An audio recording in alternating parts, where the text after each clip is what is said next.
I'm not saying I'm going to rule the world or I'm going to change the world, but I guarantee that I will spark the brain that will change the world. And that's our job. Tell me why.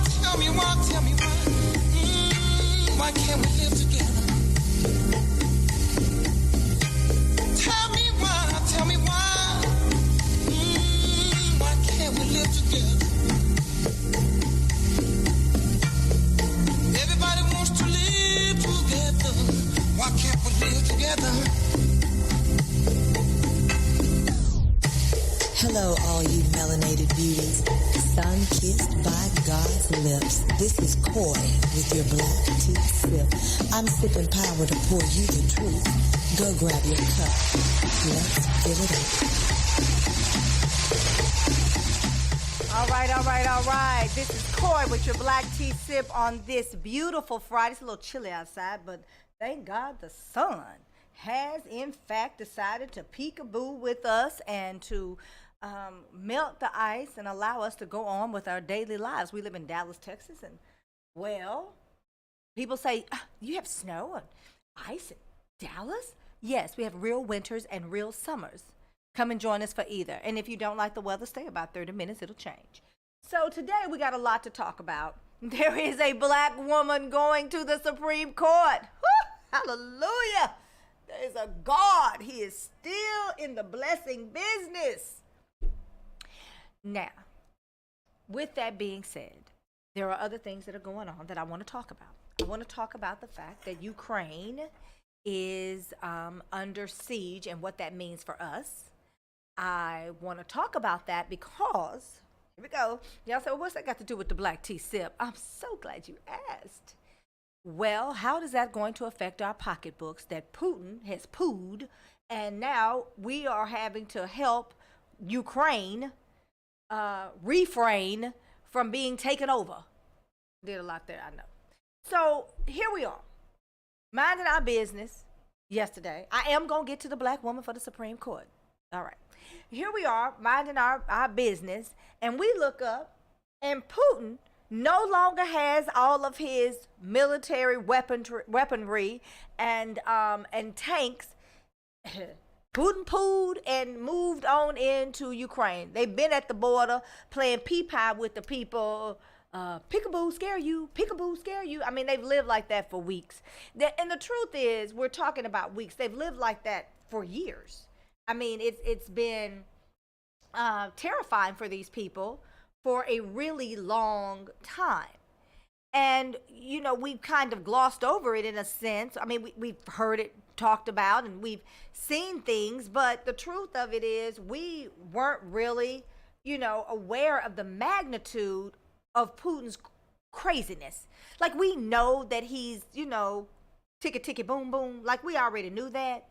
But the truth is, when we started to talk about what's going on with Ukraine and why is Putin moving in on them, and I remember talking recently, yesterday, and someone said, well, what is it that Ukraine has? I mean, why is he after Ukraine? And so I'm thinking to myself, well, there's a lot there that's in Ukraine. I mean, there's a lot. And I think we should talk about it. I think we should really know that, you know, barley, titanium. There are several things that they have that Putin wants. And so I'm going to pull it up. Somebody sent it to me, and I thought it was great to talk about the fact that Putin is pooing all over these people. And I think it's really interesting because when we look at Europe and what it is that they have going on and what's being said, we don't really look at it from a standpoint of how are we affected. And I want to talk about how we are affected. But first, and I'm going to tell you how we're affected, but first, I want to talk about the fact that today is the last day of early voting in the great state of Texas. Okay, I'm going to pause for the calls for one moment. I had a fantastic conversation with Carla Braley. She is a black woman running for Texas Lieutenant Governor. She would run against, when she becomes a Democratic nominee, she will run against whoever the Republican nominee is, if it is not Dan Patrick. Now, Dan Patrick is right now he has a commercial and he's talking about critical race theory and the other nonsense that the Republicans are spewing, and they're doing a very good job of it. Let's be quite clear. They are doing an excellent job of fear-mongering and creating hate and chaos, and they're doing a great job. Listen, if the job is to make sure that you create confusion and havoc, well, baby, look, I don't know if they take lunch breaks. They not worried about their 2 15-minute breaks, their 30-minute lunch break, because they are on their job. I'm going to talk about all of that and more. I want to talk about Ahmaud Arberry getting justice from the grave and a lot more. This is Corey with the Black Tea Sip. I'm going to take a quick break and I'll be right back. Stay with me. We got a lot to talk about.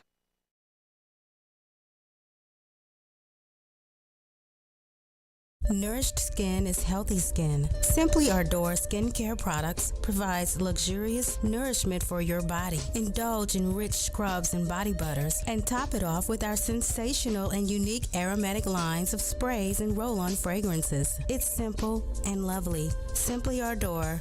Love is real. Just spread it. Do you want to find a stable job in a growing field? IT jobs such as network systems administrators, cybersecurity, programming, cloud, and computer systems analysts are expected to increase 25% by 2022. Texas Premier Technology Institute offers training for top certifications such as CompTIA, Cisco, and Microsoft in less than 12 weeks. And if you're unemployed or underemployed, you may qualify for free tuition. Contact TPTI at 1-888-490-TPTI or check them out on the web at tpti.us. Now available, T.H. Moore's newest novel, titled I Am, follows a young African-American couple who are forced to pick up the pieces of their marriage after the violent loss of their young godson at the hands of a local white policeman. The loss sparks not only their community's anger, but also the rage of a vigilante who initiates a nationwide killing spree targeted at corrupt police officers. New York Times best-selling author Omar Tyree praises T.H. Moore's new novel as an audacious story and read. Dr. Christopher C. Irving, CEO of the Miller Institute for Leadership and Diversity in America, calls it a daring story. I Am by T.H. Moore, now available at Amazon, Barnes & Nobles, and at thmoore.com. All right, and we're back. If you're just joining us, this is Coy with the Black Tea Sip. I want you to go grab your cups, baby. I got a heater for you today because I want to tell you some things that are on my mind. I want to wrap a taste and talk about a few things. And first thing I want to talk about is Ukraine. You said, well, why are we talking about Ukraine? How does that affect, the melanation? Well, I'll tell you. So glad you asked. Here we are. Ukraine. For those that want to know why Putin is pooing on Ukraine. And I want to say this. I think this is horrible. I think that Putin is not only a megalomaniac, but I think he's also has mental illness. I think that what is happening with the Ukrainian people, I just got notice that there are men going to stand at the Capitol, civilians, and I'm going to tell you why that's important in just a second. They're leaving their children and their wives. They're taking up arms, and they're going to fight Moscow-trained military. So Russian military. That's like me and my brothers standing out in front of the house trying to protect ourselves against the United States government. I mean, we may take a few of them. I'm not a bad shot. But do we really stand a chance? That is what we're dealing with now, how these people will not just lay down. So Ukraine, first in Europe in proven recoverable reserves of uranium. Okay. Now, you need uranium to make nuclear weapons or to supply nuclear plants for power. Second in Europe and 10th in the world for titanium. Second place in the world of explored reserves of magnesium, 2.3 billion tons or 12% of the entire world's reserves. Second largest iron reserves in the world, 30 billion tons. Second place in Europe in terms of mercury reserves. Third place in Europe, 13th place in the world in, here we go now, shale gas. You know, when we in Texas are complaining and throughout the United States about people having earthquakes that didn't have them before, and they were extracting natural gas out of the ground. That is shale gas. They have 22 trillion cubic meters of natural gas in Ukraine. Fourth in the world by the total value of natural resources. Seventh place in the world in coal reserves, that's 33 billion tons. Ukraine is big in agriculture as well. They are first in Europe in terms of arable land area. And what that means is land. They're third in Europe for just having enough land to grow a crop. Okay, in Europe.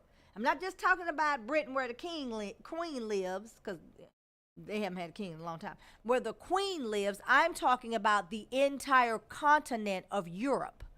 They are third to have enough space to grow crops. First place in the world it exports sunflower and sunflower oil. I don't know why y'all eat sunflowers. It's nasty and y'all got to spit them things. Never mind. Second place in the world in barley production. Okay. Fourth place in the world in barley exports. Now, how does it get to affecting you? Fourth largest producer of potatoes, fifth largest of rye, fifth place in the world in bee production. So those of you that want your honey, 75,000 tons. Eighth place in the world in wheat exports. Your cookies, your cakes, your pizza crust, bread, anything that you're going, corny dogs, the stuff that goes over the wiener. All of that is wheat. Now, we ain't going to be tripping because, you know, my kids can't eat wheat. We'll tough it on out. But those of you that have to have bread with your meal, what y'all going to do? Y'all might lose some weight. Ninth place in the world in production of chicken eggs. We might be affected in my house. We eat chicken eggs. I know you vegans are saying, ew. Well, you know, I also wear fur, so shoot me. Sixth place in the world in cheese exports. Oh, now we on somebody's street because cheese make everything taste good. If I mess around and tell you something about a pig and some bacon, somebody gonna have a stroke. Ukraine can meet the food needs of 600 million people. Are you listening to me? It's important in industrialized countries. It's first in ammonia. It's second in the world, fourth largest gas pipeline system, third largest in Europe, and eighth in the world in terms of installed capacity of nuclear power plants. So nuclear power, so that, like China, they use a lot of nuclear power. In Texas, I think we're first in the world in solar power. I thought I just dropped that in because, you know, I'm a Texan. 11th in the world in terms of rail network. Third place in the world after the U.S. and France in production of locators and locating equipment. So the little thing that tells you where stuff is under the ground. Fourth largest exporter of turbines for nuclear power. Now they on our street because we need the turbines to keep our ranking as far as wind and solar power. Turbines, that's wind power. Fourth world's largest manufacturer of rocket launchers. Korea, what they gonna do? Fourth place in the world in clay exports. Fourth place in the world in titanium exports. Eighth place in the world in exports of ores and concentrates. Ninth place in the world in exports of defense industry products. 10th largest steel producer in the world, 32.4 million tons. So if you want to know why Putin is pooing on Ukraine and how it affects you, it's going to affect your pocketbook with gas, food, and they're about to start raising the prices, natural gas, how the pipeline is Ukraine. So this country that is about the size of Texas has been taken over. Now, a few years back, when Putin did this before, he had about 250,000 soldiers. Now he's got about 600,000 soldiers in Ukraine. This is about power and control. And if he can do it in Ukraine and be successful, then he'll do it in other parts of Europe. Once it becomes a United Nations country that he has taken over, then that involves America, and our men and women go to war. This is a lot more serious than we want to believe, simply because, you know, that's over there. But it will affect us. It'll affect our pocketbooks. Now, we've been known to do far more with far less, and we've been getting along at doing with less a long time. And so, you know, we'll shake it on through, because that's what we do. But I want you to know to get ready. You know, those of you that have some bread, go buy you a few extra loads of bread, put it in your freezer, because it's about to get rough if these sanctions do not get better. Now, I had somebody tell me, well, Coy, you know, I don't know that the sanctions will really matter. They'll really matter. Okay, all right, hold on. Before y'all go off on Biden, and you have some reasons to go off on Biden, HBCU money, I throw that out there. But you have some reasons. Let's talk about it real quick. I had somebody say to me that they doubted whether or not Biden was the man for the job. Okay, Biden had more foreign policy experience than any other old man other than Kamala that they put up there. And Klobuchar. But Klobuchar was she was a disaster, because she was the DA when Chauvin harassed and brutalized other black people, and she didn't prosecute him. So she's out. So we're not going to mention her. But as far as foreign policy, Biden was the only one on that stage that actually had real foreign policy experience. And let us not forget, since we got, Big Rump out of there, he was the one that was most respected in the world to try to heal our relationships with other world leaders. Now, why is that important? I'll tell you in just a minute. This is Coy with Black Tea Sip. Stay with me, because I'm going to unpack this, and then we're going to talk about a black woman running for the Supreme Court, and then I want to talk about why was she the one they chose. I ain't saying it's a bad thing. I want to wrap a taste. I'm feeling some things today. Early voting. Today is the last day. This is Coy. Stay with me.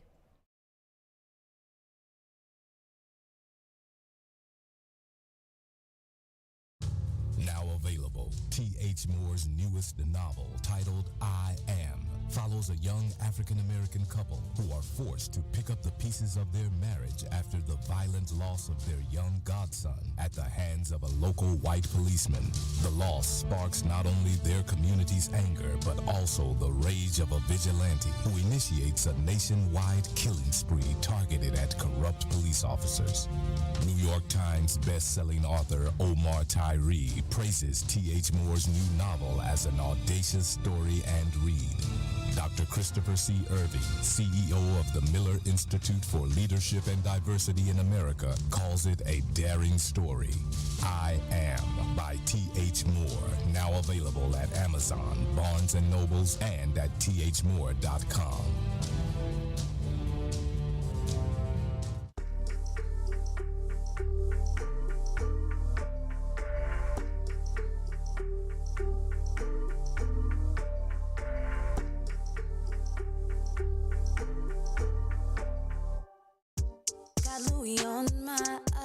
You got them days. Took you a whole year to bounce back. Took me a couple days. You hitting licks, I'm getting rich. I'm hitting C notes. Watch what you say. I got a pick. I can show you what he know. He can do tricks. He with the shit. Do what I tell him to. If he get at you, I plead the fifth. I didn't tell him to. I hit the block was hot. I had to drop the top. Remember the name, never forget the face. I'm coming back. Whoa now, go get your phone now. Yeah. Whoa now, go get your phone now. You should've watched me shine. Look like I hit the lotto. I be on my grind. Bitches think I hit the lotto. You should've watched me shine. Look like I hit the lotto. Bitches think I'm lying. Nah, I ain't hit the lotto. Whoa now, go get your phone now. Cause I'm in a zone now. This is my town. Turn off the lights now. Cause I'm shutting shit down. Send the shots to all my haters. No, I don't promote violence. Where is the waiter? Sign autographs later. Then I gotta go. Sign autograph on the back of my check. Minding my business. Yeah, that's a bet. Baby, my entourage ready to flex.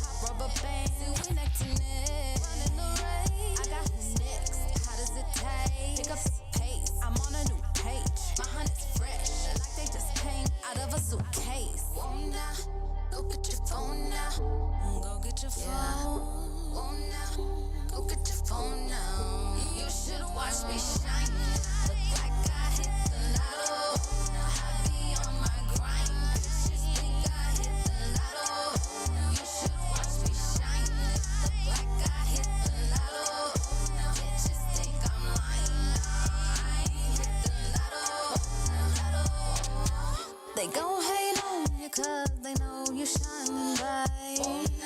They gon' hate on you cause they know you shining bright. They gon' hate on you cause they know you shining. All right, and we're back. If you're just joining us, this is Corey with the Black Tea Sip. I want to talk a little bit about Ukraine. And I have some friends that are out here saying they don't know if JB gonna get it done. And so, they're doubting if Kamala has the chops to really handle the situation. I don't know if she does or not. I don't know. I can't speak for JB, and way to go, Joe. I don't know him personally, but I do know that he's the only person that took that stage for the president nominee, I should say, for the Democratic Party. One, that could, in fact, defeat Trump. But two, actually had foreign policy experience, real foreign policy experience, who had lived through decision-making and wars and had learned lessons and came back and said, I learned that I should have made a different choice, especially when we had Oliver North and Iran-Contra. I mean, you know, that's how we got crack into the inner cities. I mean, it's a whole show. You ain't got to believe me. It's a whole show on it called Snowfall. And then, you know, he lived through incarcerating black folk. He came out and said that was a bad decision, him and Hillary. And then, I mean, he's gone through the Afghanistan wars, he's lived through the Cold War. So he's the only one that really had experience. Now, why does that matter? I'm going to get to it. Because Joe Biden is well respected amongst other leaders, what we will have with these sanctions. Now, you saying, well, Corey, it doesn't seem like the sanctions are going to actually make a difference. I don't know. Let me just say this, and then we'll get on to some other things. What I can tell you is they have stopped Moscow, which is basically like saying D.C., Putin, from being able to trade in the euro and the dollar. That's significant. His money that is in other banks, world banks, banks that we have influence and control, have been stopped per the sanctions. And that means that he has to trade in something that would be high, like the Deutschmark, which is German money, or the yen, which is Chinese money, or what is the Japanese? I can't think. So he has to go those routes. That also cripples Cuba in a way, because Cuba is very reliant on its relationship with Russia and the relationship that Russia has with other world leaders. You know, from a communist standpoint, we're talking about China and Cuba. From a control and dictator standpoint, I mean, you know, you got Moscow, and you've got some African leaders. You have Indian leaders, because, you know, people are corrupt where, you know, absolute power corrupts absolutely. And so that you have that, right? Then you have the fact that if other world leaders decide, which is what Biden is working on, to get them to join the UK and America, which are two powerhouse countries, then Putin is he's snuffed out, because he doesn't have the financial resources. So he won't be able to get resources to the troops that are there in Ukraine. So what they're trying to do is starve him out through money. We'll see if it works. I don't know. I don't know if it's going to work, but I know that's the plan. And when he said, in about 30 days, we'll know, I know the thought is these people don't have 30 days. But are we responsible for policing the rest of the world? I mean, we can look at it from the standpoint of how we're affected, but is it our job? I mean, because we went over there fooling with bin Laden and them, although bin Laden did not do that. We went over there with bin Laden and them, and we got our children mangled. We had our children coming back, our fathers, our brothers, our mothers, our daughters. We had them coming back mangled, quadriplegics, paraplegics. All life changed. We had IUDs blowing up, and they're not the same mentally as when they left. We changed a whole generation of children from being less of who they wanted to be. Do we want to be involved in another war? I think there is something to be said about Biden, who says we're going to use these sanctions and we're not going to send men and women into harm's way. All right, that's all I have to say about that. Before y'all start fussing at me. Ahmaud Arberry, his mother got the kind of justice that every other mother should have received. the McMichaels, and then they little homeboy that looks like an old Gump received, the McMichaels, the father and son murder team, received life in prison without the possibility of parole. And old Dopey, the one that has the dumbest haircut, salt and pepper haircut, he received life with the possibility of parole in 30 years. But here's the caveat. Not only did they receive that, they have to go back for a civil rights violation. Civil rights violation, which suggested that they may not ever see the light of day because they were found guilty on all accounts of violating Mr. Arbery's civil rights. All he was doing was jogging and looking at the homes and looking at the structure. I mean, I've done that. So what we're seeing is people saying enough is enough. And to be honest with you, I only think enough is enough actually came out simply because we had the defense attorney saying that he didn't want Al Sharpton in there, and it wasn't even Al Sharpton, child. He didn't want him in there, and he talked about no more black preachers. Remember that? That helped. I mean, nobody wanted to say, well, no, we let them off. You know, they didn't want to live with that. They didn't want to live with the finger wagging. So they convicted. Am I saying that those are not good people? Well, no, I'm not saying that at all. I'm saying that, you know, they made the right decision this time. You know, when we're looking at George Floyd and the justice that his family received, what we're talking about is no more lynchings. Now, I talked about one of the candidates that's running for court, and I made the comment that when she sent out her mailer, she took a picture in front of the old red courthouse in Dallas. And I'll tell you why that's significant. That's significant because the old red courthouse in Dallas is where they used to lynch black people.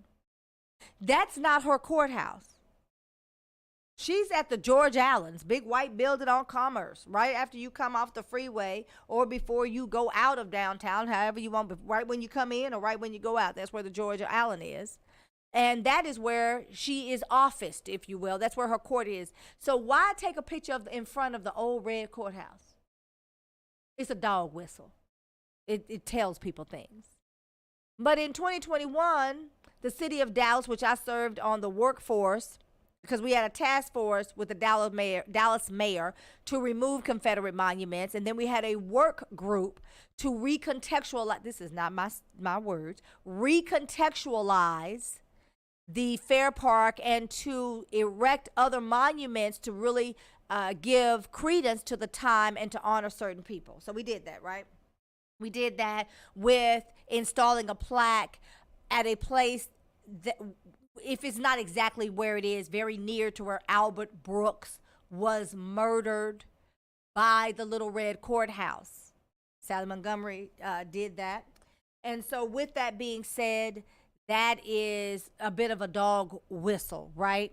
So when we start to talk about the things that are going on and how senseless murders of unarmed black people, but I don't want to just talk about unarmed black people, and now we're seeing some sense of justice, and I think it is horrible that a mother has to hope and pray that justice will be served when her child was senselessly murdered. These people are not just unarmed, they're minding their doggone business. Trayvon wanted some Skittles and a tea so he could finish watching the NBA game. And now we have this sorority of mothers that have had to bury their children because someone who did not look like them decided they no longer should breathe. I think there is a lot of that going on, and I've seen so much during this election cycle here in Dallas, but not just in Dallas, in other places. And I started this show by saying I talked to Carla Braley, who is running for Texas Lieutenant Governor. I don't believe a black woman's ever run for that seat before. And I want to be very clear. The black women are the backbone of the Democratic Party and have been carrying the Democratic Party since 1967. Why don't we have more black women in top tier elected official positions? Okay, all right. But I had an opportunity to talk to her. She served as DNC Faith Initiative, and then she's gone on to do other things. Why are we not hearing more about her? Because there is this sentiment that even though black women carry the Democratic Party and are now black women at the forefront of trying to make legislation and change, Breonna Taylor's mother, to change the way they do things, no knock warrants, no chokeholds. Eric Garner's mother and daughters are at the forefront of that fight. We have Kamala, regardless of what you want to say, she is at the forefront of the fight to make sure that we have things in place to stop the brutality of black people. Now, what we are seeing is these mothers that are champion causes, and then, you know, with the world such that it is, we got Sally Montgomery out here taking pictures in front of the red courthouse where they lynch black people. I'll never understand it. I just never understand why we do what we do, the way we do, and then get away with it. And I think what Ahmaud Arbery's mother has demonstrated, unfortunately had to demonstrate, is that you can get justice for your child if you stay vigilant. Or someone may say, well, it's been so many of them, maybe it was just time. Well, maybe so. I mean, maybe Tamir Rice gets justice through Ahmaud Arbery's death. You know, but the unfortunate timing of all of this is when we have Kamala, and some people have said she's ineffective, but we've have Kamala, who is literally fighting in the White House, as I've been told. Now, she didn't call me on the phone. Y'all do what y'all want to with this. But literally fighting in the White House, saying, you know, you promised some things to black folks, Joe. You're going to have to deliver. So I know that black people don't have faith in him being able to handle the Ukrainian situation because he can't handle some stuff at home, like giving HBCU some money. So I'm talking about other HBCUs other than Howard or Spelman or Morehouse. What about schools that are making a real difference, like Paul Quinn College, my alma mater? And, you know, I've been critical of Mike Sorrell. Pretty sure he's not a fan of mine. But, you know, I don't like some of the things that he's done. I think a historically black college ought to be a historically black college. But I do want to add that I find his new initiative where he wants to end the cycle of poverty. If a child is on a Pell Grant, now I'm going to talk about that because y'all know I believe sit power to poor truth. If you are on a Pell Grant and you have at least a B average or 3.0, you get to come to college with two family members. It could be a cousin and a mother, a brother and an uncle, you know, a grandparent and a daddy. You get to bring two family members with you, and then you all go through the process together. And I actually know someone who is actually going to school with her son, actually getting her college degree. And I think she's accomplished in some degree as a real estate agent, but this gives her an added advantage. It opens some doors for her. And so if you are someone who may have had your child very young and you've done all you can to get your child to that next level, to have them exceed you, because isn't that what all parents want? I certainly want that for my children, to exceed me, to go far beyond the hopes and dreams and leaps and bounds of my imagination. And so if that particular scenario is true and that child gets the mother and the father to go, well, how does that help those other siblings? It just raises the opportunity level. Now, what you do with it is yours, but that happens. And so I want Joe Biden to actually look at schools like Houston-Tillotson and Paul Quinn College and Wiley College. Well, I think Wiley's a university now. Shout out to Wiley. But some of these smaller schools, not just in Texas, I mean, I'm just naming those schools. But look at how you can financially help, and that's not being done. And, you know, when we get into these arguments with these Trumpsters, Trump can say he was going to give money to HBCUs and did give some money, but he gave it to Howard. And, I mean, I ain't saying Howard don't need no money. I mean, they had this whole dorm situation, but there are some other schools, Prairie View, I mean, I don't know, Bethune-Cookman. There are other schools that, Edward Waters College. There are other schools. Just going to say that. All right, I'm going to take a quick break, and I'll be right back. This is Corey with Black Tea Sip. Let's talk about a black woman that has an opportunity to sit on the Supreme Court and what that means for us. This is Corey with the Black Tea Sip.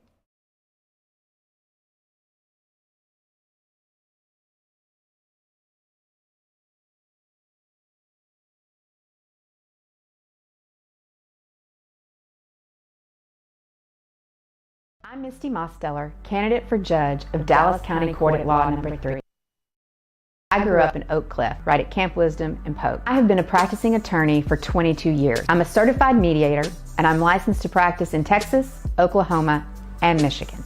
Electing me as your judge will ensure no one will ever leave my court feeling unheard, mistreated, or disrespected. Vote for me, Misty Mosteller, and together we can bring humanity to the court. Join our movement for change.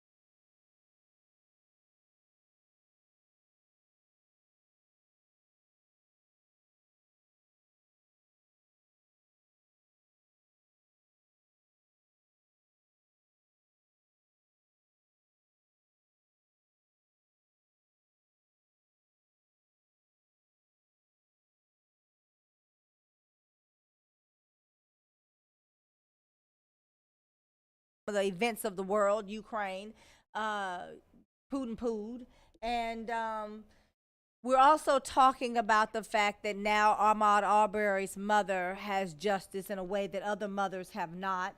But more importantly, you know, we're talking about what that means for us and what that looks like for us.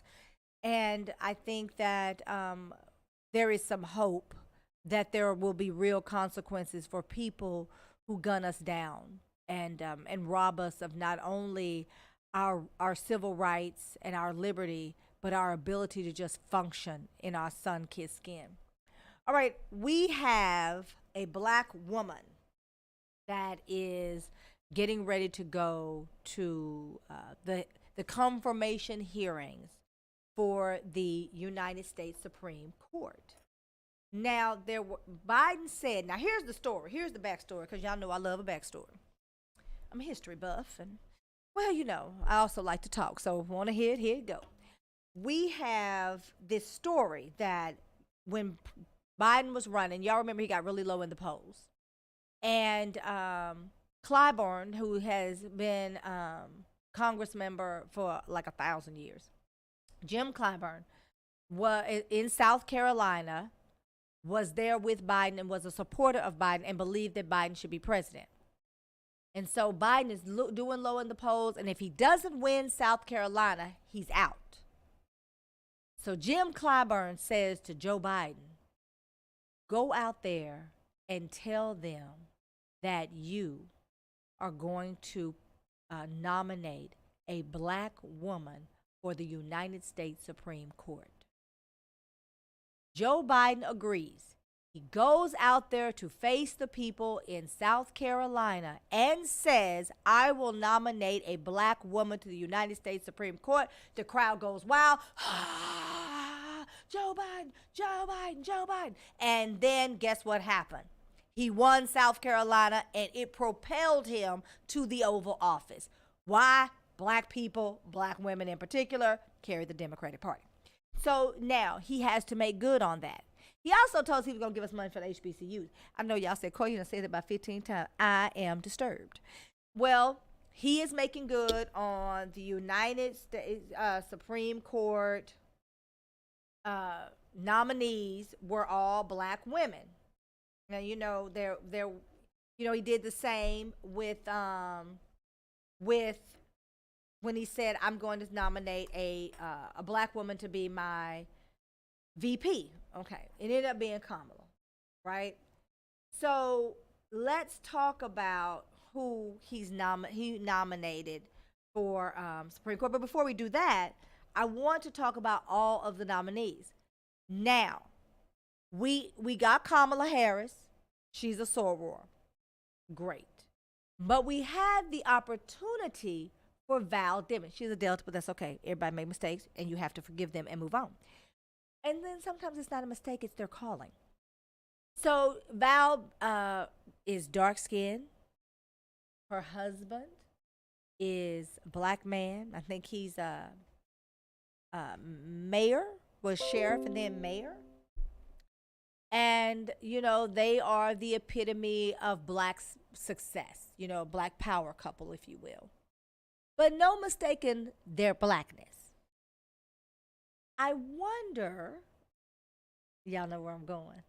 I wonder if Kamala is palatable because she is not African American and her spouse is white.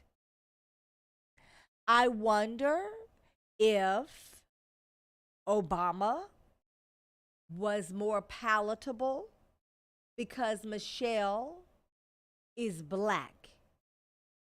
And Obama was biracial, half black, half white. So did that make him more palatable, like Kamala, who is not African American? She is Indian, so they called it Pacific Indian. So I don't know why I can't just say Indian. I think they had to say South Pacific Asian, and they wanted to get it just right. And they couldn't just say she's a black woman. Although she refers to herself as a black woman, because while white people are putting terms on us to help us identify our ethnicity and ancestry so that they can better swallow us and take part in what we're saying and maneuver as we move in a way that is less threatening to them, they then have to identify us away from our blackness. So they said she was South Pacific Asian. I didn't even know that was a thing. No disrespect, no tea, no shade. I'm just saying my level of ignorance. Because I would have just said she was Indian. And then they said that she was Jamaican. Well, Jamaicans are of the African diaspora. So that qualifies her as black. So with that being said, especially if she identifies herself as black. Now, with that being said, is it that our nominees, whether it's the top of the ticket for presidency or VP or Supreme Court, less threatening because of their spouses or because they have a certain amount of identifiable white blood? I'm going to take a quick break. We got to pay some bills, and I'm going to talk about it. We are going to talk about the Supreme Court nominee, Kitanji Brown Jackson. Ain't no mistaking who she is, right? First name. We'll be right back. This is called the Black Tea Sip. I'm going to unpack it for you, babies, in a minute. Hey, this is Leandra, host of the Bible Cover to Cover Show, broadcasting live each week on Tuesday at 8 p.m. from Fishbowl Radio Network Studios at Glow Life Park in Arlington, Texas. Log on to hear on how the Bible is broken down and much more. So be sure to log on each week on Tuesday at 8 p.m. to catch the Bible Cover to Cover Show on FishbowlRadioNetwork.com. Jump in. Podcasters, the name of the game is to get more visibility for your podcast so you can gain more credibility with your audience, thus more profitability. If you're ready to start syndicating your podcast and massively grow your audience and influence, then contact Fishbowl Radio Network today at 817-633-4880. Fishbowl Radio Network is one of the largest streaming platforms in the world. And now your podcast can be heard all over the world by the listening audience that Fishbowl Radio Network has amassed over the last 11 years. With over 6 million impressions a month and growing, this is a platform that all podcasters should be on to create greater visibility for their podcast. Jump in today and be a part of the Fishbowl family, streaming great live internet radio shows and podcasts 24/7. 817-633-4880. Jump in. Hey DFW, it's Luna and Nika, owners of Real Dallas Properties and Management, here to serve all your real estate needs. Nika, tell them what we do.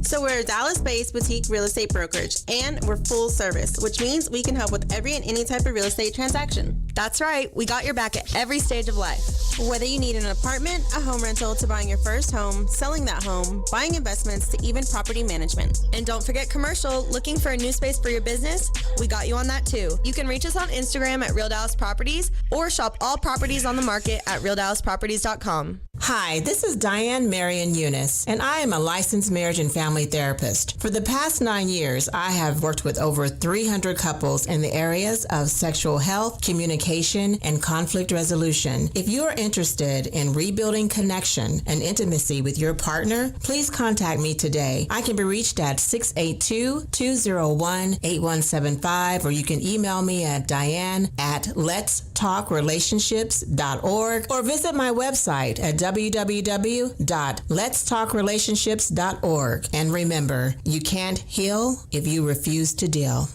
Attention, Kiko is hiring. You heard right. Kiko is hiring. Kiko is looking for you to fill the following positions: seamstress, machine operators, forklift drivers, loaders, packers, and baggers. 2 shifts are available. First shift Monday to Friday, 7 a.m. to 4:30 p.m. Saturday, and 6 a.m. to 12 p.m. overtime. And second shift Monday to Friday, 4:30 p.m. to 1 a.m. Saturday, and 12 p.m. to 6 p.m. overtime. Kiko offers great medical benefits just 30 days after hire and company match 401k. Visit us at KikoHome.com and submit your resume to Cariano@lkiko.com. You can also apply in person at 5450 West Keith Boulevard in Dallas. All interviews are conducted in person. Don't miss this great opportunity. Get hired today at Kiko. Nourished skin is healthy skin. Simply Ardor skincare products provides luxurious nourishment for your body. Indulge in rich scrubs and body butters, and top it off with our sensational and unique aromatic lines of sprays and roll-on fragrances. It's simple and lovely. Simply Ardor. Love is real. Just spread it. Hi, we're the Goo Goo Dolls. We're fortunate that our daughters have what they need to grow and learn. But that isn't the case for nearly 13 million kids in the U.S. that struggle with hunger. Childhood hunger is a heartbreaking reality that Feeding America is working to change. Each year, the Feeding America network of food banks rescues billions of pounds of good food that would have gone to waste and provides it to families and children in need. You can help kids in need in your community by visiting feedingamerica.org. Brought to you by Feeding America and the Ad Council.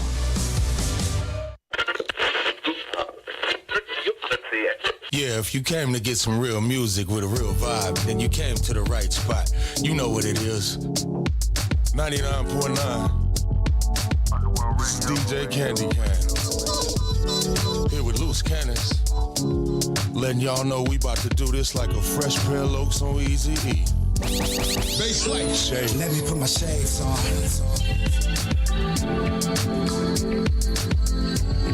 It's cooler than being cool. Ice cold. Let me put my shades on. Yeah. It's cooler than being cool. Two froze, shades on. I guess you get what you asked for. You can't bullshit the matador. I see the sunset, I see the shore. To the core concrete, I go hard when the doors. When it rains, pain. Club a lane, no shame. Cock back game, bop gun, go bang. Top hat cane, come a bun, 2 chains. Looking like a Millie, having fun, Lil Wayne.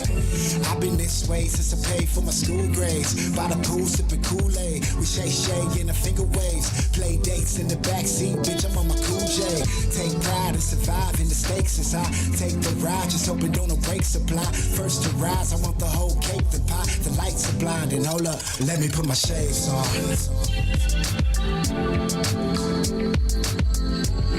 It's cooler than being cool.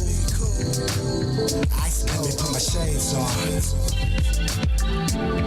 Yeah. It's cooler than being cool. 2 froze, shades on. My hands, pockets in the spliffs, farther to your flow.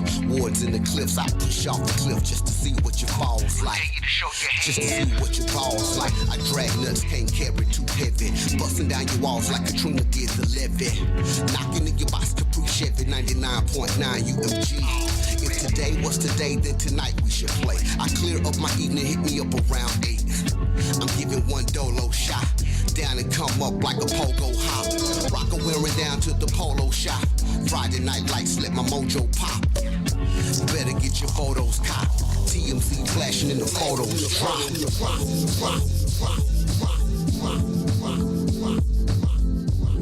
What's cooler than being cool? Let me put my shades on.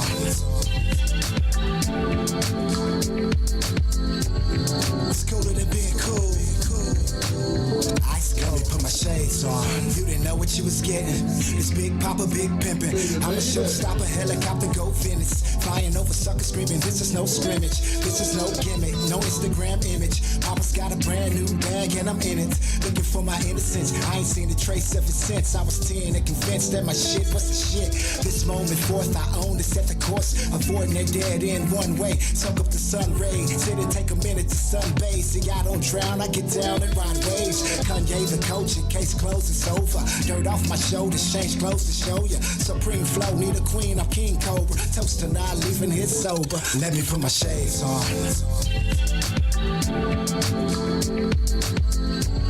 It's cooler than being cool. Ice cold. Let me put my shades on. Yeah. It's cooler than being cool.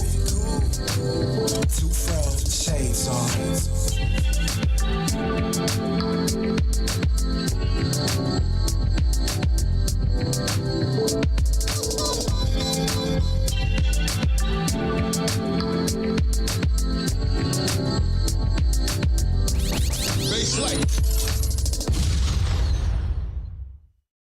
I'm not saying I'm going to rule the world or I'm going to change the world, but I guarantee that I will spark the brain that will change the world, and that's our job. Tell me why, tell me why, tell me why. Why can't we live together? Tell me why, tell me why. Why can't we live together? Everybody wants to live together. Why can't we live together? Hello, all you melanated beauties.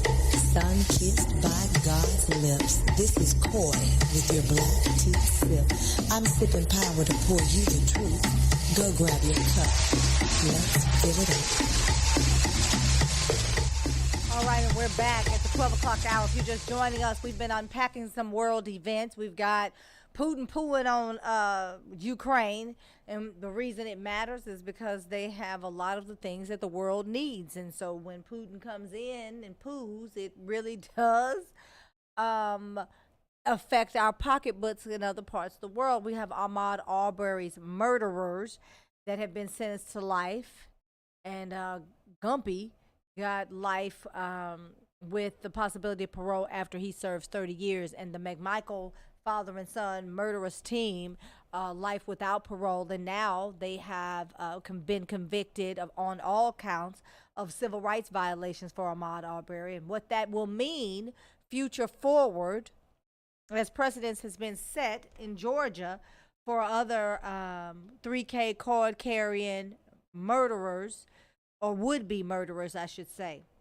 But now here we are, faced with this epic moment, this moment that would allow us to have a black woman on the United States Supreme Court, a black woman, a sister. Now, what does that mean for us? What does that mean for black folk? You know, FOKE. And how does that affect us? And I want to be accurate. Here are my glasses. I have such a hard time keeping up with my glasses, y'all. I have like 30 pair. I'm literally like Fred Sanford. I have 30 pair of glasses on. I never can see. So she is an attorney and is serving now as a federal judge on the United States Court of Appeals for the District of Columbia, D.C. And she was nominated for the U.S. Supreme Court by Joe Biden on February 25th. That is today. But I want to talk more about, who she is and what we know. And so, before we do that, let's talk about the fact that there were several black women that were on the short list for being nominated. And the nominations came because, Clyburn can hold Biden to something more than Kamala can, HBCU money. If you're just joining us, I know people that have been watching a while say, Cora, just keep saying that. Well, yeah, I keep saying it because it's disappointing. But there were several candidates that were thought of to be chosen. But here's the thing.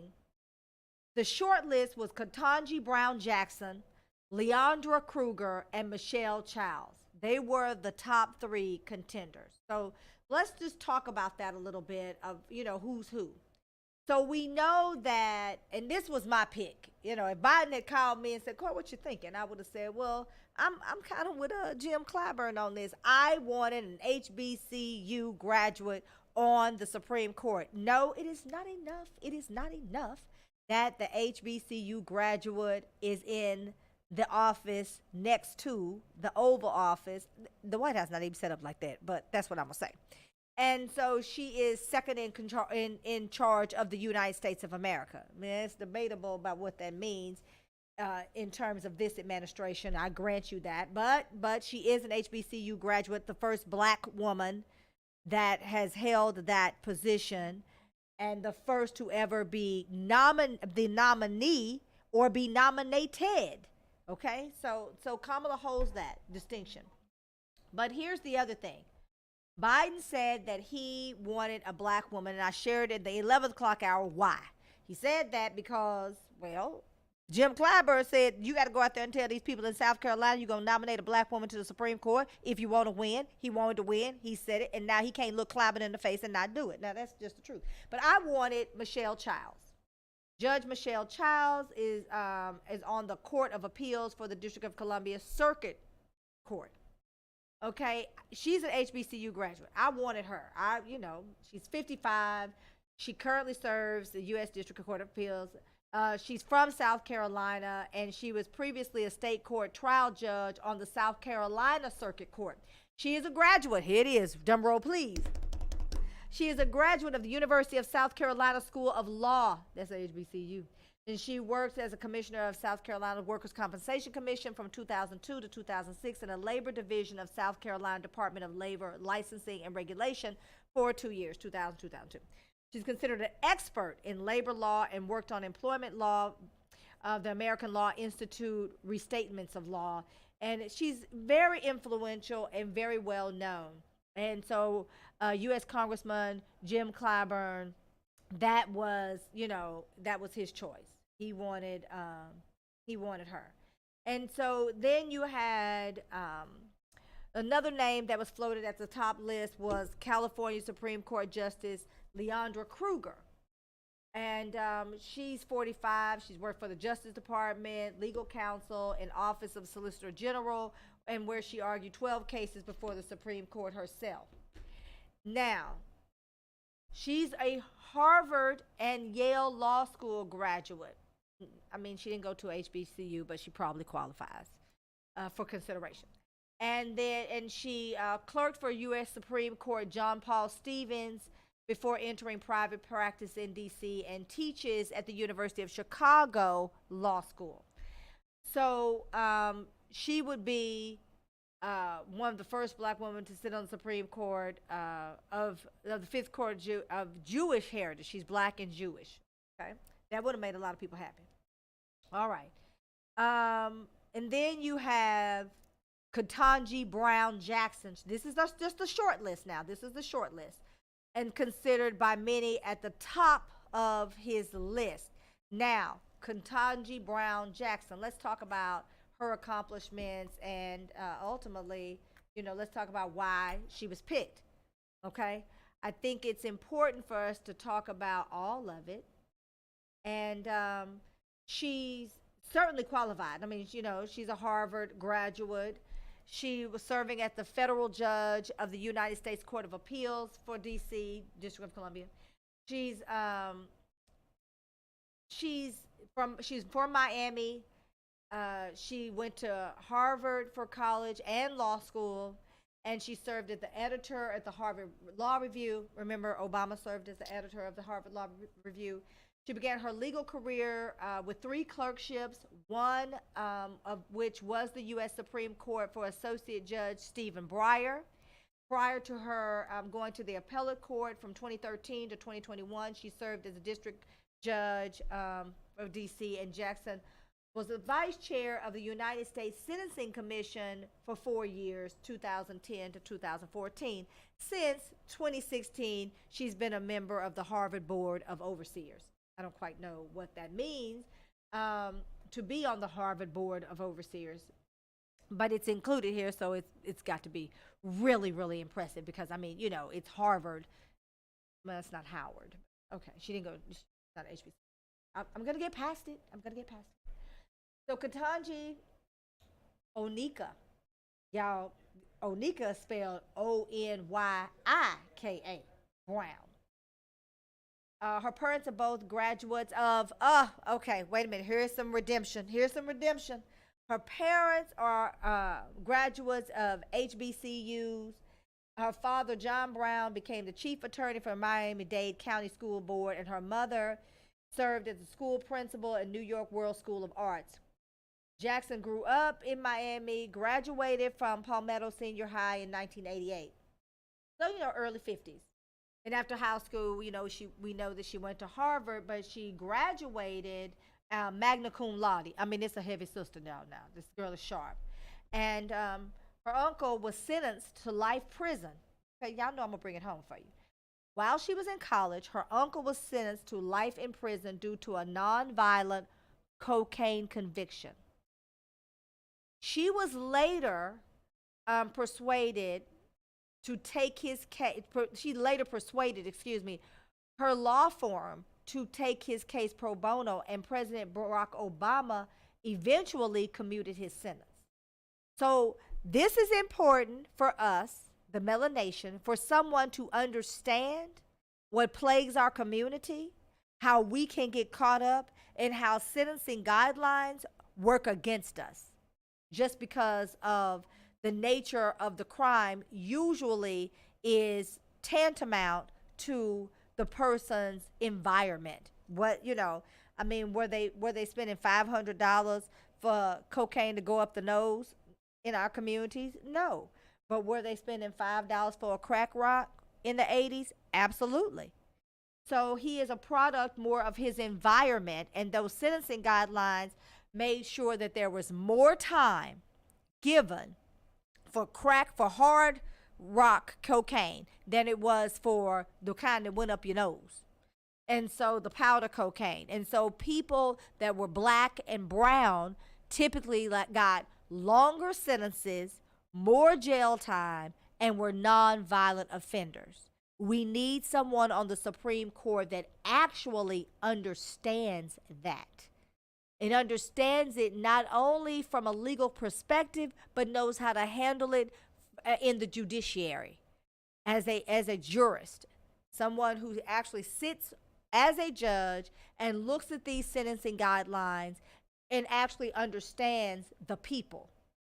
So Barack Obama commuted her uncle's sentence, but she is the one that got her law firm to take the case pro bono and not charge. And I'm sure she was like, look, I'll work on it. She also does improv comedy. So she's funny, and she took drama classes, I'm sure because of her mother. So we're talking about somebody who understands, who can yell, child, and girl now with the best of us, but is brilliant.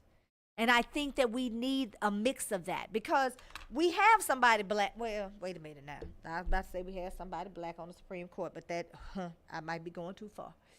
We have someone that is skin folk, not kinfolk, on the Supreme Court now. Thomas. Okay, I was about to say something unkind. I wasn't going to call him an Uncle Tom. I know people have said that he's been an Uncle Tom, and the truth of the matter is that as far as an Uncle Tom is concerned, I wanna nip this in the bud right here, right now. Uncle Tom was the one that looked out for the people in the plantation. Uncle Tom was the one that actually made some decisions that benefited them, helped them get to freedom. That was not, that's not Uncle Tom. So we need to stop saying that because it's not. But as we understand the term, Uncle Tom, well, I mean, yeah, we got one of them on the Supreme Court now who, was accused of sexually harassing a black woman, and Daddy Bush skated right over that, and many others. Joe Biden was one of them. And so we have this person sitting on the Supreme Court. I have to take a break. I'll be right back, and then we'll talk about what this means and who is the most palatable for these top tier seats when we're looking into the melanation. This is Corey with the Black Tea Sip. Stay with me. I'm about to get into it. I am Tiffany Burks, Democratic candidate running to become your next Tarrant County District Attorney. Our county is at a defining moment where we decide who we are as a community and in our criminal justice system. With the mounting distrust of our justice system and of each other, far too many citizens question the fairness of the justice system. But we can bridge this growing divide and rebuild public trust by electing someone who has the courtroom and managerial experience needed to lead the district attorney's office, someone who has a reputation for being fair, and someone who is guided by an unwavering commitment to fairness, equity, and justice for everyone. And that someone is me. So vote for me, Tiffany Burks, during the Democratic primary. Early voting begins February 14th through the 25th, and Election Day is March 1st. A vote for Tiffany Burks is a vote for people, not politics. Nourished skin is healthy skin. Simply Ardor skincare products provides luxurious nourishment for your body. Indulge in rich scrubs and body butters, and top it off with our sensational and unique aromatic lines of sprays and roll-on fragrances. It's simple and lovely. Simply Ardor. Love is real. Just spread it.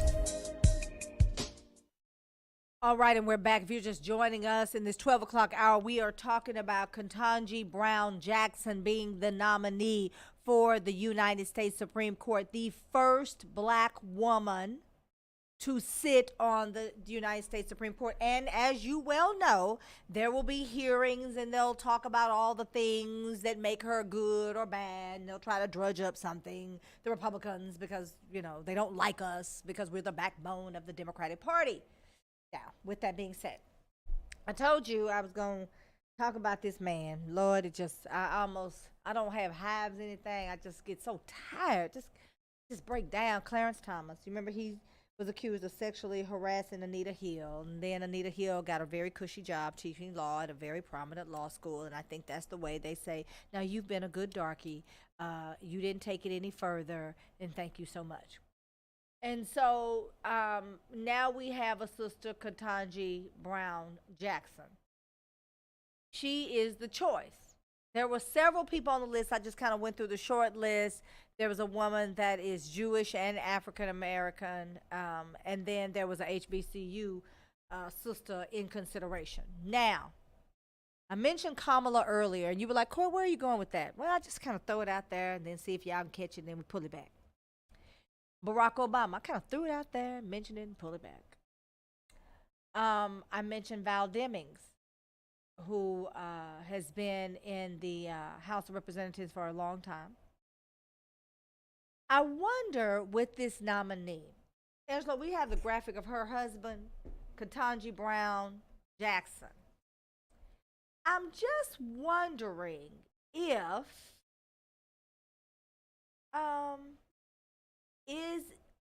are we as black women more palatable? Like is it easier to deal with us when our spouses are white? Now this not an attack on this sister. Y'all say, Corey, why are you doing that? I'm asking a question. I am tickled pink that there is a black woman that is going to be on this Supreme Court, because we got this fool Clarence Thomas that'll lick a mile of white people's poo. Like, maybe that's what we ought to do. Maybe we'll send him over there in the Ukraine to deal with Putin, because he don't do nothing but just lather him up. But he goes against everything that is black. And he has a white wife. Now, I'm not saying they bad people, because you love who you love. You choose who you do. I'm not saying that. What I am saying is, are we more palatable if the spouse is non-black? as black women? I'm just curious. Because her husband is a surgeon. I mean, now this is the real deal when you talk about power couple right here. He is a Patrick Jackson, but his last name Jackson. Okay, never mind. I'm not gonna do that. This is a couple that you see and you say she's well educated. She's a judge. He's well educated. He's a surgeon. Does that make us more palatable for white America? Is it why Kamala was the nominee over Val Demings? Is it, I mean, Kamala could honestly be because, they said the AKAs were going to carry her into, and usher Biden into the office of presidency if he chose her. That might be the reason. But as far as how we are perceived by our counterparts, are we less threatening when our spouses are white? I mean, I'm just throwing it out there. I'm not saying that's true. I'm not saying it's not true. I'm saying, is it? I'd love to hear your thoughts. I'd like to know what you're thinking.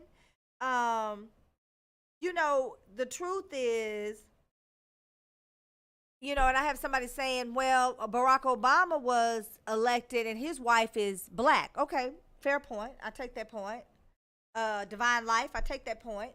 However, black women may be perceived as less threatening because if we look at it from a broader stroke, and the suggestion is that black women are now under, y'all don't jump on me now, just let me get it out. And I know y'all are like, wait a minute, Corey, you better not say it. I'm just let me get it out.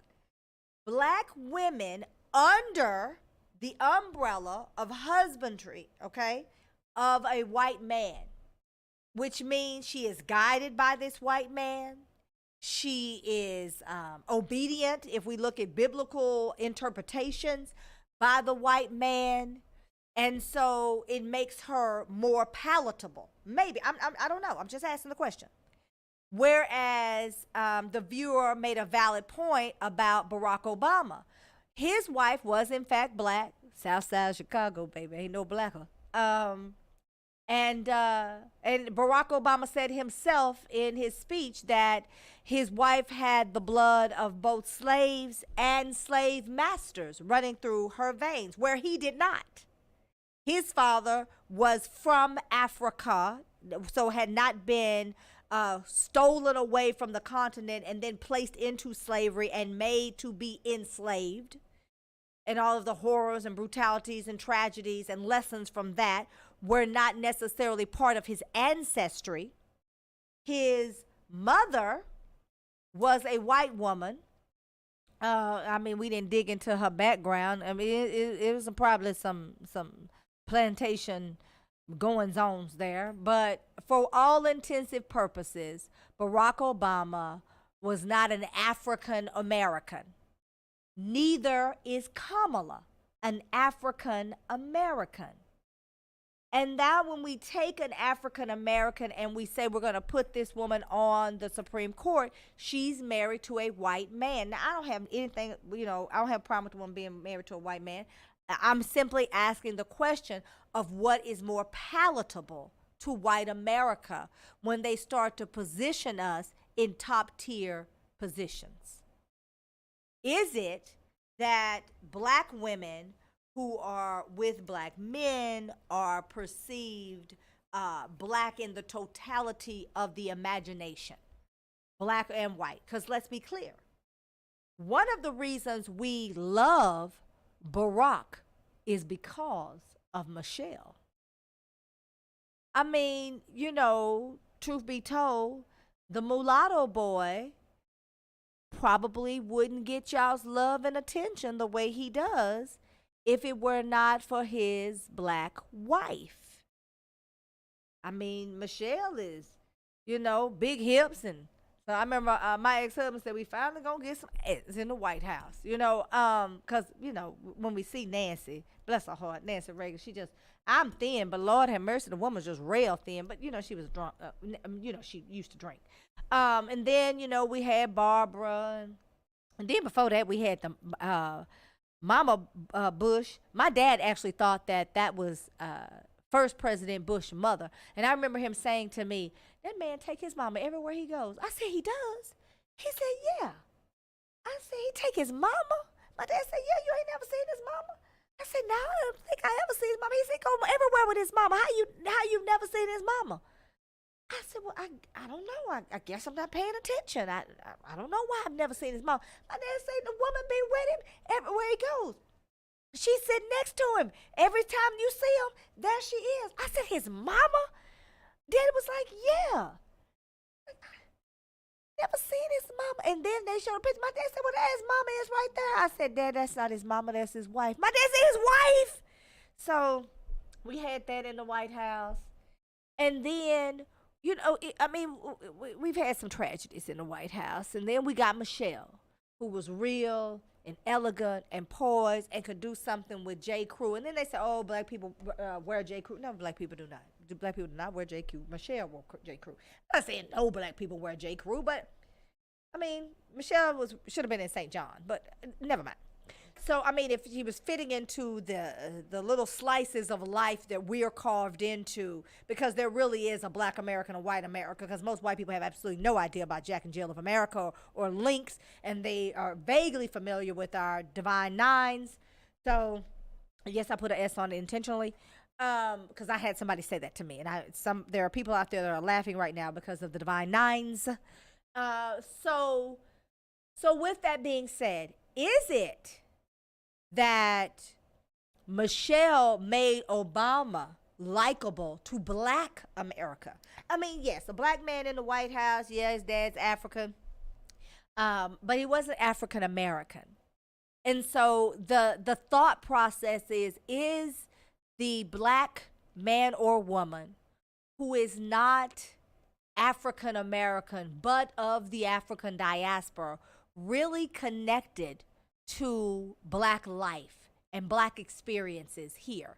And that's a valid question. And I'm going to tell you why I think that.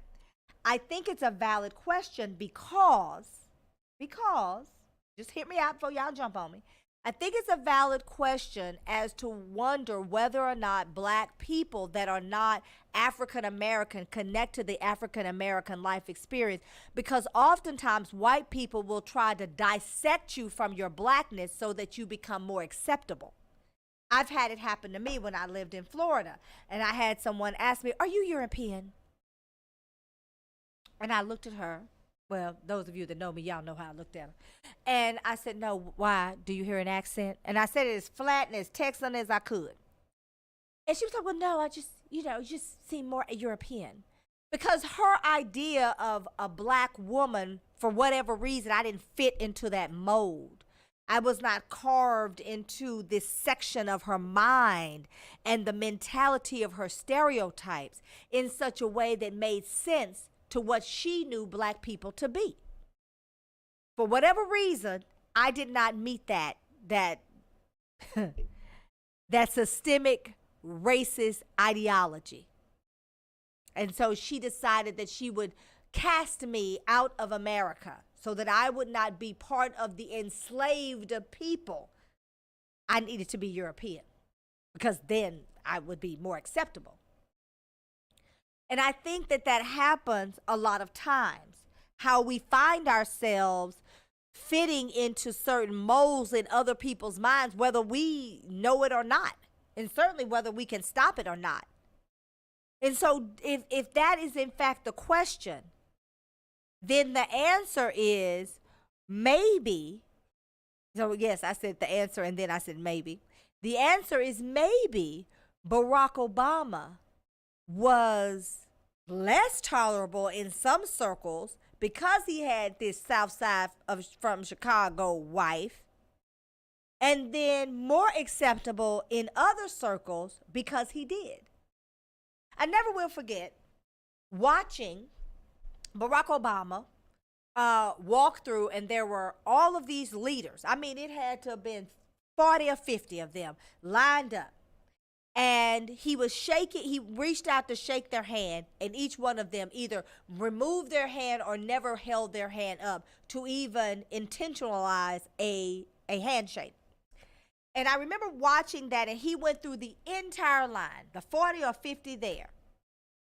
And he would get ready to shake his hand, and then he'd pull his hand back, and he would make this motion where he would close his hand and kind of rub it together before he went to the next person. And as he got to the end, he said, okay. Now here he is, the leader of the free world, where everybody turns for their policing, for their majesty, for their permission. You know, we're it, right? And so I wonder if it would have been worse for him to have a white wife, or would it have been better?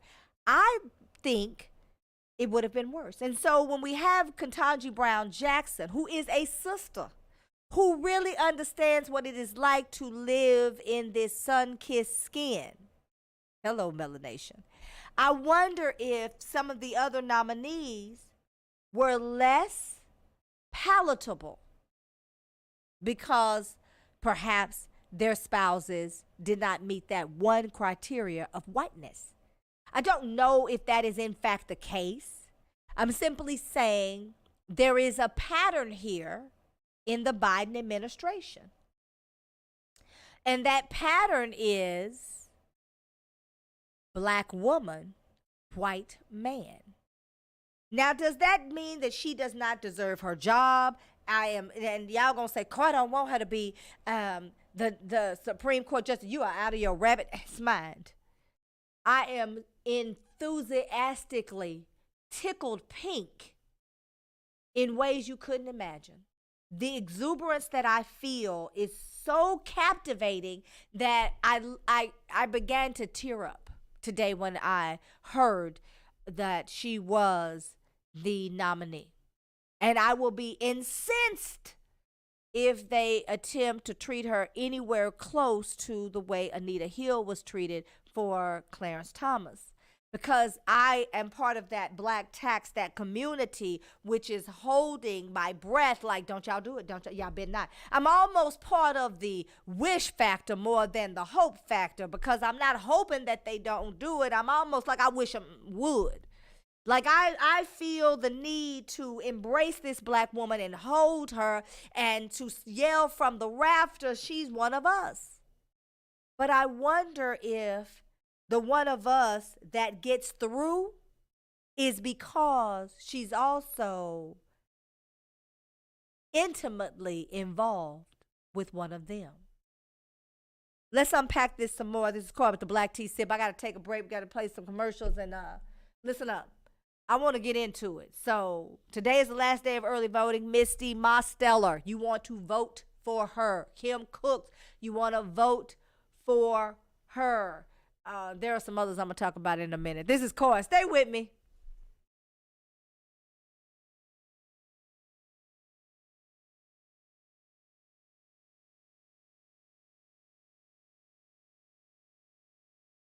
I'm Misty Mosteller, candidate for judge of Dallas County Court of Law No. 3. A Dallas native, I grew up in Oak Cliff, right at Camp Wisdom and Polk. I have been a practicing attorney for 22 years. I'm a certified mediator, and I'm licensed to practice in Texas, Oklahoma, and Michigan. Electing me as your judge will ensure no one will ever leave my court feeling unheard, mistreated, or disrespected. Vote for me, Misty Mosteller, and together we can bring humanity to the court. Join our movement for change.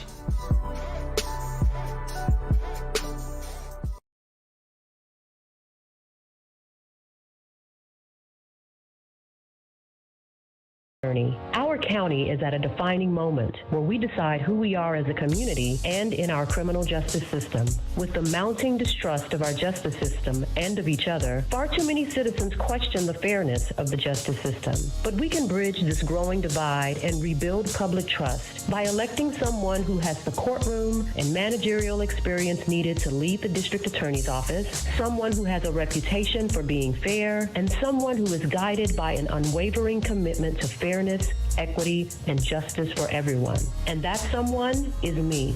So vote for me, Tiffany Burks, during the Democratic primary. Early voting begins February 14th through the 25th, and Election Day is March 1st. A vote for Tiffany Burks is a vote for people, not politics.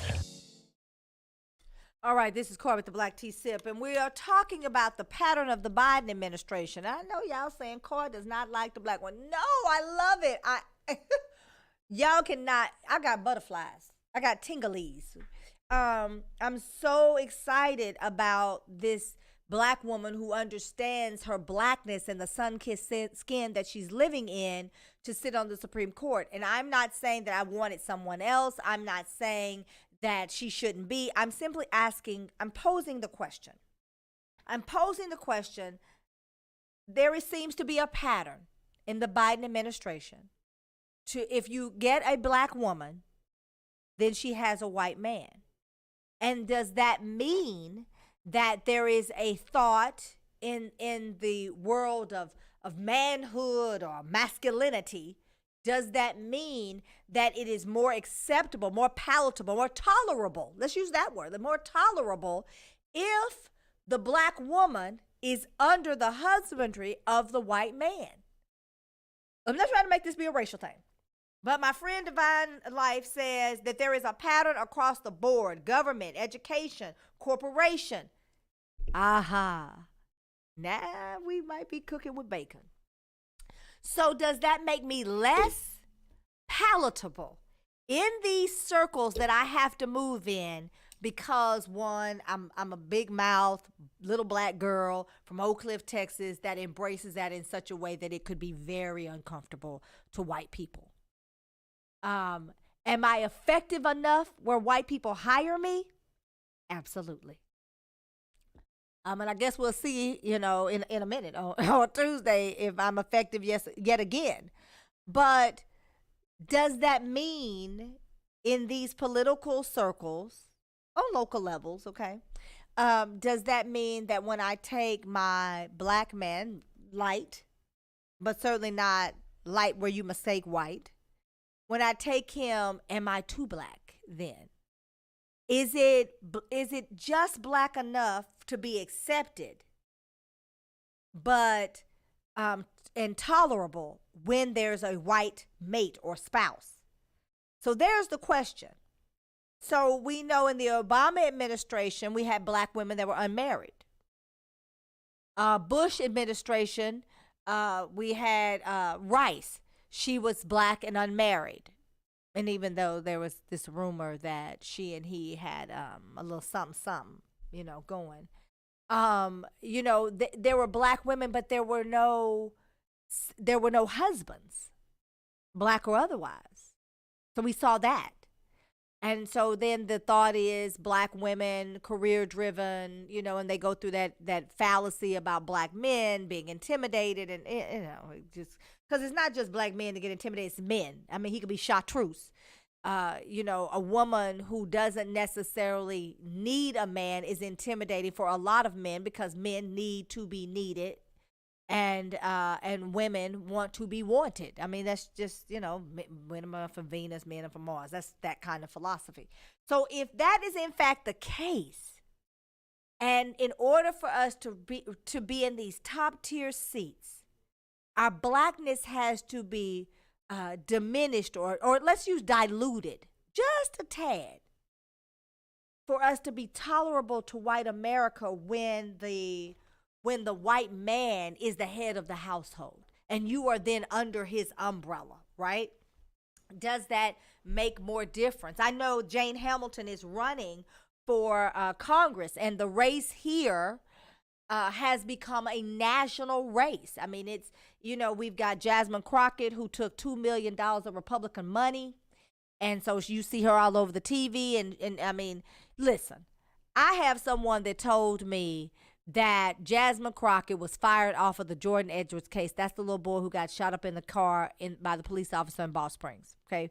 She served one term as a state rep, and she passed no bills. There's no legislation. She talks about she led the charge to so that they would not have a quorum, but then they ultimately had to come back, and then they got a quorum, and then we got all these ridiculous voting right. Well, let's put it this way. We were disenfranchised from our voting rights.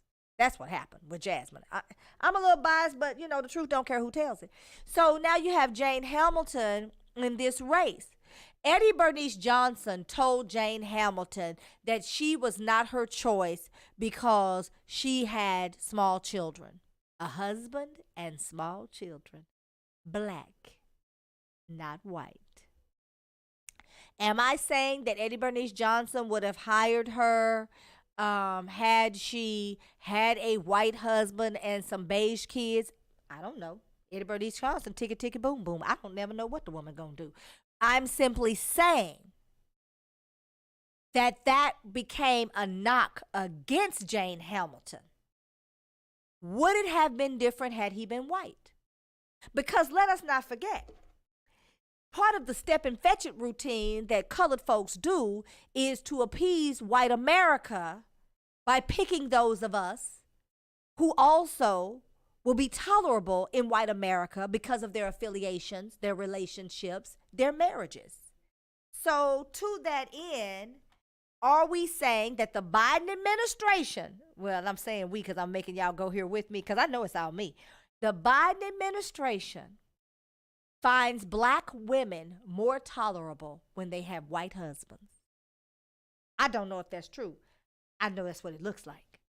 And I think this woman deserves to have the opportunity to have the hearings and to be deemed qualified before the nation on the merits of her career, the academia, and her thoughtfulness as a judge, her experience and her background. But I do kind of think about, in real terms, why she was nominated above the others. Because there's never really an explanation for that. And perhaps Biden will talk about it, but it's never really, it's not really discussed in a way where you say, oh, okay, well, I see where you're going. Because he doesn't want to harm or damage the other people of consideration by saying, well, I picked her because she's better because of this. And I wonder how much influence Kamala may have had in that decision making, if any. Because my understanding is she's very upset with Biden because he didn't deliver on the HBCU initiatives and other, things he promised black folks that I'm not going to get into in this segment. That's a talk show for a different day. So I just wanted to kind of talk about this pattern that we see. I just wonder if that is part of the criteria.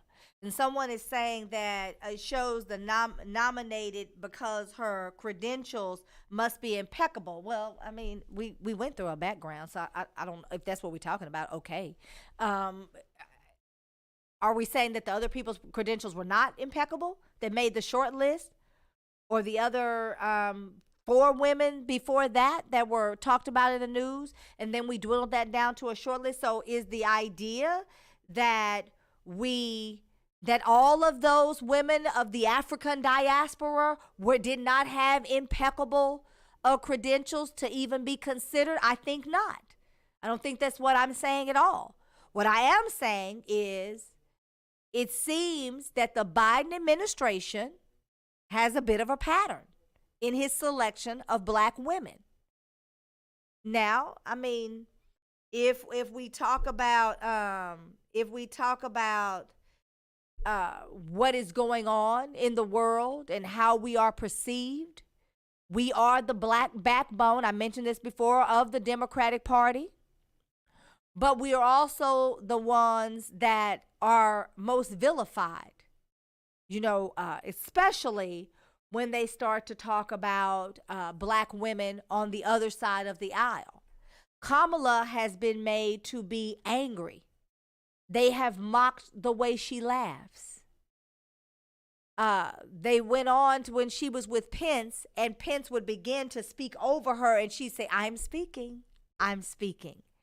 And then, white women said, oh, she's just too aggressive. We always fall in the TOO. And I'm just wondering if that is diluted in any way when they see that we embrace whiteness even in our bedrooms. I just wonder. I wonder if in other circles they choose not to attack Kamala because of her affiliations, because of who she's married to. Because when it comes to Michelle, we had Democrats and Republicans talking about Michelle. Oh, she was too this. She was too that. She bought J. Crew. She didn't buy J. Crew. I mean, Kamala is wearing pantsuits, and they haven't said anything about the pantsuits. They talked about Michelle wearing pantsuits.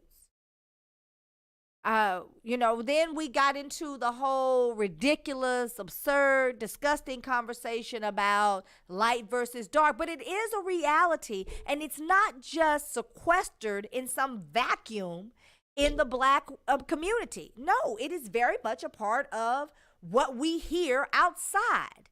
The darker the woman is, listen, this is white America I'm talking about. The darker she is, the less beautiful she is.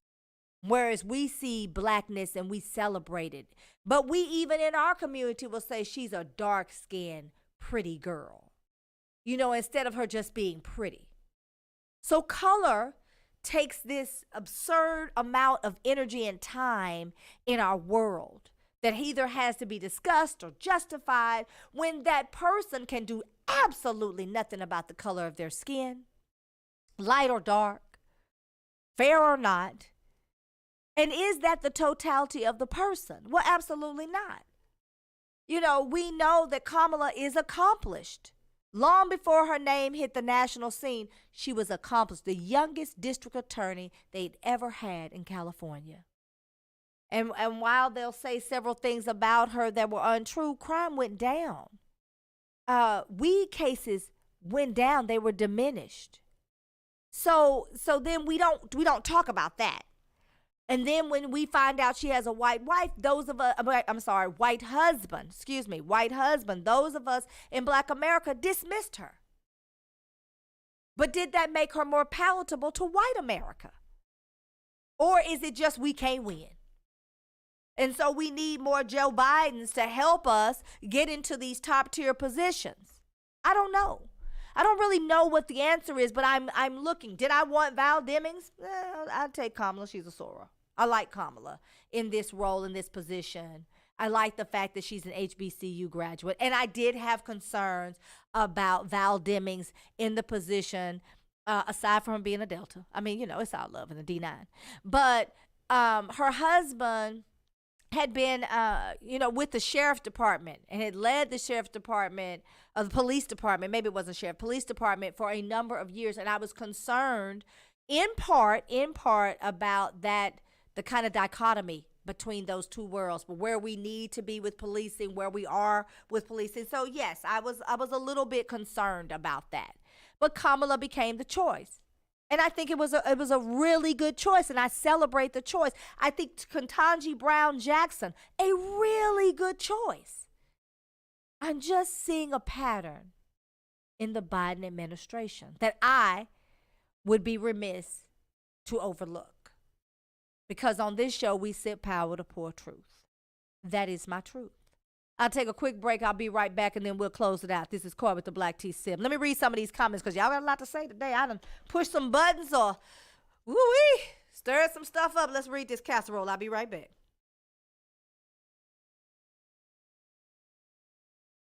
Do you want to find a stable job in a growing field? IT jobs such as network systems administrators, cybersecurity, programming, cloud, and computer systems analysts are expected to increase 25% by 2022. Texas Premier Technology Institute offers training for top certifications such as CompTIA, Cisco, and Microsoft in less than 12 weeks. And if you're unemployed or underemployed, you may qualify for free tuition.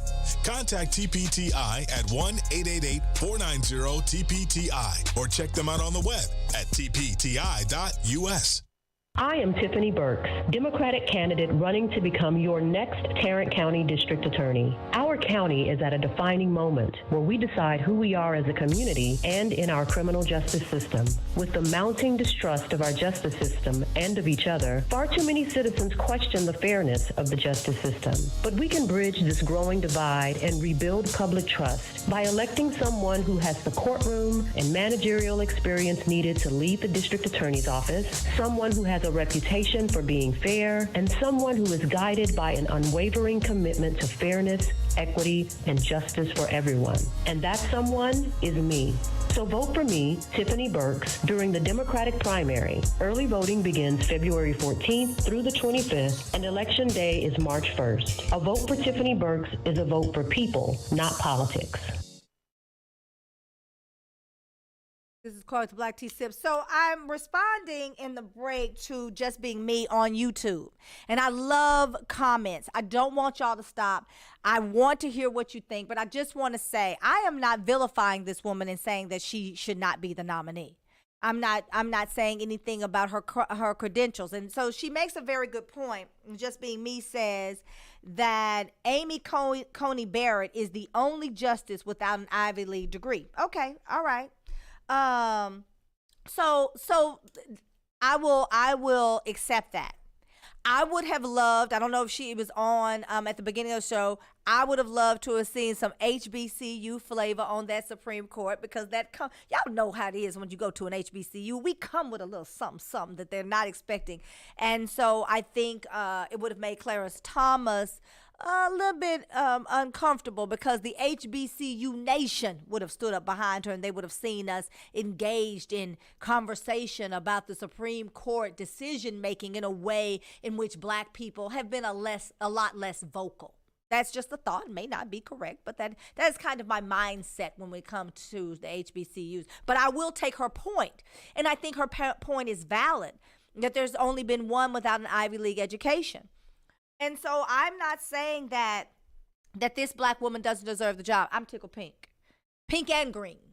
But I see a pattern there. And so I just wanted to articulate what I'm seeing, and y'all can disagree. I'm good with the disagreeing, and I'm always happy to have your comments. I wish y'all would comment more. I really appreciate it. I want to give a shout out to Divine Life and Just Being Me. Thank you for watching this show. Thank you for being intrigued enough to comment and to have this conversation with me, because your boldness and your courage to say what you think is exactly what this show is about. I want to close out talking about Elena Myers Taylor.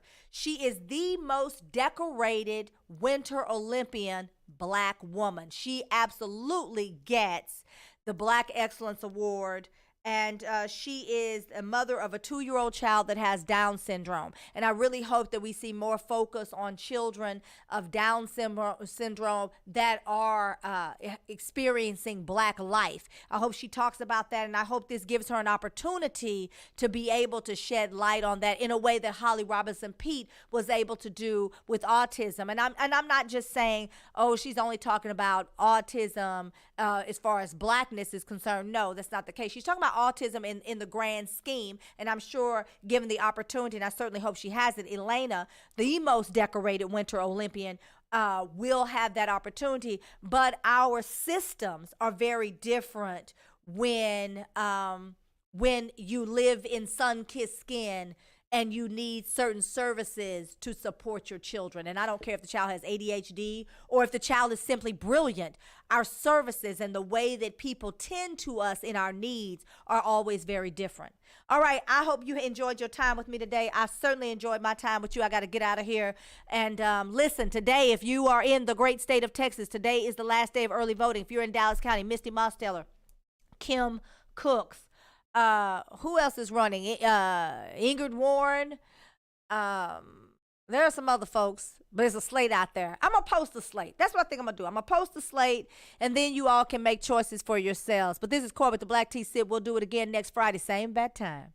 Same bad channel. Diamonds, pearls, and Jerry curls. And I'm out.